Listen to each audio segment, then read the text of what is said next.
Hey guys, it's Chelsa Messenger with Picks and Parlays. We're talking college football. Utah State at Wyoming. We've got a promo code. The code is DOG if you want 15% off the entire site at picksandparlays.net. Again, that code is DOG, D-O-G. The Cowboys are minus 20. The total is 47. Utah State is not very good this season, to say the least. They were 0-4 straight up and against the spread. Wyoming is 1-2 straight up and against the number. We've got Craig Trapp joining us to talk this matchup. Craig, initial thoughts when it comes to Utah State and Wyoming? Let's just say, thank goodness ESPN has betting in the U.S. now, because who watches this game unless your kid's playing on this team or this was a school you went to? Because even if I love football, this is not a good Utah State team. Not fun to watch. I've watched them actually twice already this year because of the betting reasons only.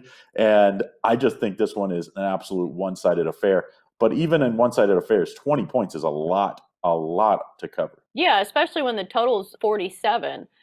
Does that change your line of thinking when you see a total like that and a spread that big? Because they're not thinking there's going to be a whole lot of points in this one. And I'm thinking that's just because Utah State is so decrepit when it comes to their offense. I mean, they've been scoring in the teens when it comes to their games. But other matchups to look at when it comes to this Utah State team that's been so bad. And when we're betting on NFL, it's a little different because every team is still an NFL team. But when it comes to college teams, some of these teams are really bad, and it's just the talent level that's the problem, and it's not going to get better week to week. Maybe that's not the case here, but it is a little different when it comes to college football. But any other angles you're looking at on this one? To me, I don't like the spread in this game because I just think there's too much unknown about Utah State. You have, of course, Gary Anderson getting fired before last game. So now you're going to see if that makes any difference. I'm guessing we don't see a ton of difference this year.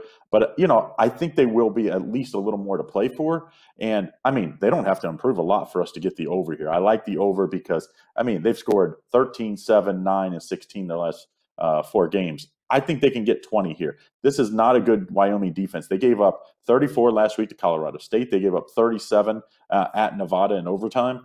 It's not a great defense.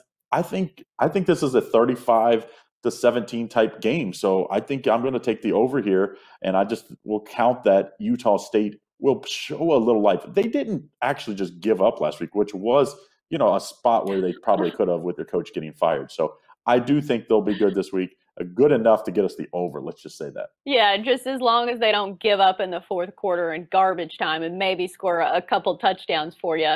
All right, that's going to do it. Run them in at the end, Run them in at the end. I don't care how I get the over as long as I get them. Sometimes it's better to be lucky than good, but that's going to do it for our college football talk here on Picks and Parlays. As always, great stuff from Craig Trapp. Craig, thanks for joining us.